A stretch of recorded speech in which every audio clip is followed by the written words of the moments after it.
Hi, this is Travis from the Stephanie Miller Show. Please enjoy this clip on the Political Voices Network. When Hal Sparks. I excite. Believe me, I excite animals like Noah with a couple of airplane cones into the boat. Into the boat. Yeah. Animals strike curious poses. They really do. They do. Wow, what is going on? Look, I'm not. Tell him I'm not taking my shirt off. Not right away. We got to save something for the bottom half of the hour. Otherwise, right? No, or my pants. I know. He wants a bone, and so do most of the women watching you. Hey, listen. See, listen. There you go. Listen, lady. All right. You know, okay. He did. He flashed a little, at me. Listen. What do you think? I know that you're probably. Thank you for getting up this morning. I know you're probably still in mourning over Tucker Carlson. Thank you for working through your grief and your pain. It's very difficult because he provided so much goofy short form content for Hal Sparks Mega Worldwide. I was able to just mine those 7-minute and 4-minute segments that he was kept to by being on a network. And now, unfortunately, he's going to move to the long form blather zone where Alex Jones and Russell Brand and all these people. And by the way, take a huge bite out of their audience and water down things even further. Yeah. So great business model you got over there, guys. It's great. Yeah. Yeah. His first video was what, Chris? Mostly just whining about the state of television. Yeah. Which he had a big hand in ruining. But okay. Right. Also, yes. He was spotted living the good life, riding in a revved-up golf cart in Boca, where he owns a $5.5 million beach house with his wife. He said he told the Daily Mail, "I haven't eaten dinner with my wife on a weeknight in 7 years. Appetizers plus entree." Do you feel like he probably uses the C word for her too? Does he say like we'll have the Caesar salad and the potato skins? Well, you'll often. I'm sure you're aware of how many relationships grind to a halt as soon as the series ends in the world of Hollywood, and so all of a sudden they're having dinner, and then 6 months later, papers are filed. I was only in this thing because you were always gone. So I'm sure it bodes very well. By the way, in a totally unrelated story, I just love this. Trump might or may or may not make Melania's 53rd birthday. Is that what it is? Yeah. Trump reportedly will attend his wife Melania Trump's 53rd birthday celebration if his schedule allows. I'm sure the rape trial has nothing to do with maybe things being a little frostier than usual. Thanks for just creeping me out that I'm the same age as Melania. Sorry about that. Yeah, I honestly. Yeah, Trump will attend the low-key birthday celebration for a wife if he's in the area. Trump's legal woes might limit his movements, is what they're saying. Vanity Fair further voted the possibility that Melania would be thrilled if her husband's schedule did not allow him to celebrate her birthday. Hold on. She decided not to attend both his arraignment on felony charges and also his post-arraignment speech at Mar-a-Lago. She also, I guess her schedule did not allow that either.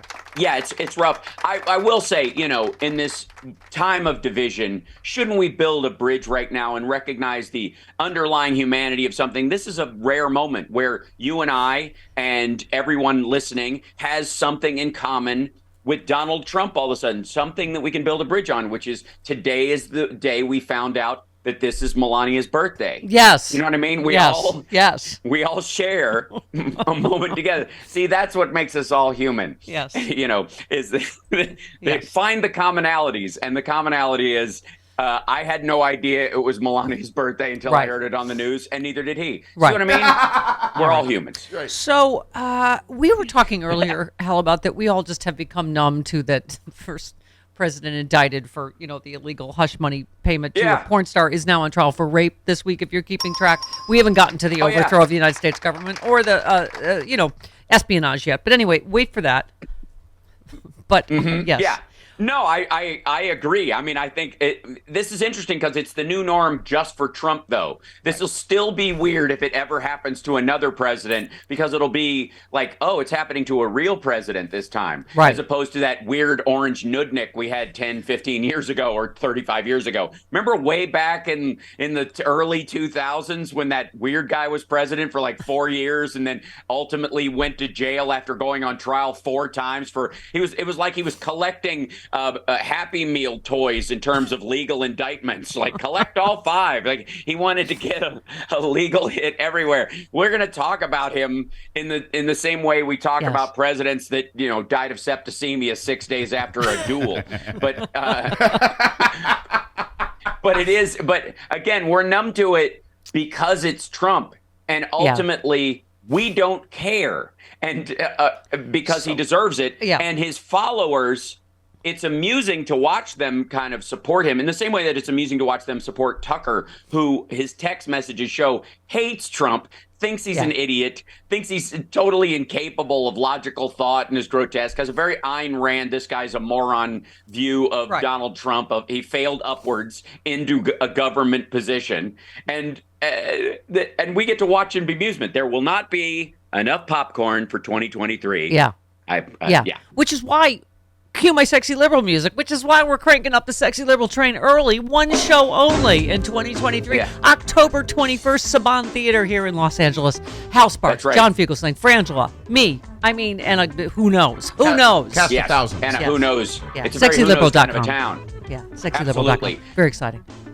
Yeah, SexyLiberal.com for tickets. Get your tickets. Get your tickets immediately. And there's VIP and meet and grope kind of stuff. I have no doubt. And I and the rest of the cast will be basically throwing a bag over Steph's head and abducting her and forcing her to add dates past that. In the rest of the country at some point. It's going to be very Borat. We got to stream this thing, right? Yeah, I'm Pamela Anderson in Borat. I will just be carried on stage in a burlap bag.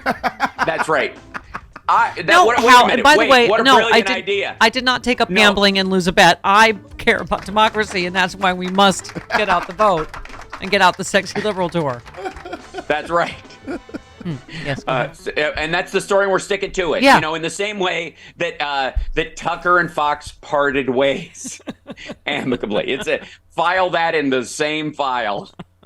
Okay. That was my favorite part. Bongholio just got let go. Like, they just shrugged him off, right? But Tucker was like, we parted ways, amicably. Mommy and Daddy still love each other very, very much. But the screaming was keeping the neighbors up, and Daddy was seen buying tarp at a store. So we decided Tucker went out for cigarettes. I assume he's on a farm in upstate New York with Bill O'Reilly and Glenn Beck, isn't he? Where they can run free? They're running free right now. Yeah. I love that. Okay, first of all, like Glenn Beck had Meg, what's her name, and Megyn Kelly, and Bill O'Reilly to talk about where Tucker went, why did he cut it, and I'm like, you do realize that bringing on a woman who left because she was sexually harassed by Roger Ailes, and a guy who left because he was sexually harassing women and assaulting them, by the way, to the tune of $33 million. Right. I have still not figured out what the hell you have to do to be so awful that your payoff to somebody to keep quiet is in the triple tens. Having those two people on to talk about why Tucker left, it's bad form. It doesn't bode well for ultimately why he might have left. Wow. Speaking of this, caused a big lot of fighting in the bag of rats. Speaking of Megyn Kelly that you brought up. Sure. So she slammed the co-host of The View over their reaction to Tucker Carlson being fired, and Keith Olbermann attacked her on Twitter. Kelly responded on the show, wherever her show is. SiriusXM. Right. Calling Olbermann a bitter and lonely person who no one would marry. Wow. Should we get that down? What's that? Yeah, exactly. Yeah. Kelly, right. After Tucker Carlson's firing, Kelly said eventually he'll be better off without Fox News. Sure. She slammed the manner in which the network handled the situation. Blah, blah, blah. Olbermann responded to that tweet, mocking Kelly, saying she wouldn't be able to get a job cleaning the studio at The View. Wow. Gosh. A lot of sniping in the media universe. I think Megyn Kelly's great. I think she's upset just because, he pulled off the hat trick of getting fired from all three of the big networks before she could. Right. Yeah, exactly. Yeah. She was and also Megyn Kelly, I think, was gunning to be on The View and be the conservative voice on The View, and they passed, and so she still got the chip. Yeah. Because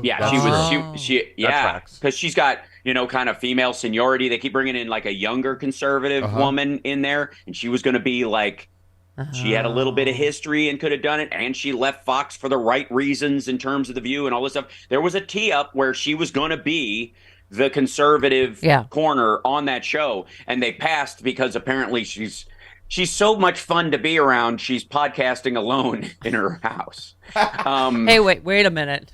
Let's not knock bitter, lonely people that are podcasting alone in their house. Well, alone except for you two. You pay us But you have, to be here. yeah. I've you at paid least have friends. the I've paid illusion. friends. Yes, right. Oh, and also I said the firing doesn't count unless you take down the whole network with you, like I've done twice. So That's true. That is absolutely true. It can no longer exist. Just a big crater like Portland. Rip Portland. Hashtag Rip Portland. Yes. Sorry. Yes. Oxygen and Current TV. Current was the biggest crater. Yeah. I always leave a mark. Yeah. Because oxygen still exists in some form. Let me give Ron DeSantis some advice, by the way. I've been fired by Disney twice. You can't beat the mouse. No. Yeah. Okay. I ran my contract out. I was never fired. They just couldn't keep me. So I'd go back, and they know it, but we'll take our time. We're in no too much rush. talent there. We're friends with benefits, me and the mouse. Who can contain you, Hal Sparks? Who can contain you? What woman can contain your talent? Well, Summer's doing a pretty good job, I have to say. It's a solid work being done over here. I appreciate it. I'm just saying. But another conversation for another time. That's for sexy liberal behind the scenes. Yeah. Sexy liberal BTS. Behind the music. Yeah. There Sexy you go. liberal after dark. Yes. It's going to happen. That's the late midnight show after Steph has fallen asleep and we all Then the real fun coffee begins. shop near the venue and won't go home, which happens, by the And way. I feel like I'm that girl's sleep at the slumber party. They're just doing all sorts of illicit things to me, and I don't even Put her know. fingers in I warm wake water up, and I'm see like, if she pees herself. Yeah, the things I've drawn on her forehead. Why do you think she's wearing the hat?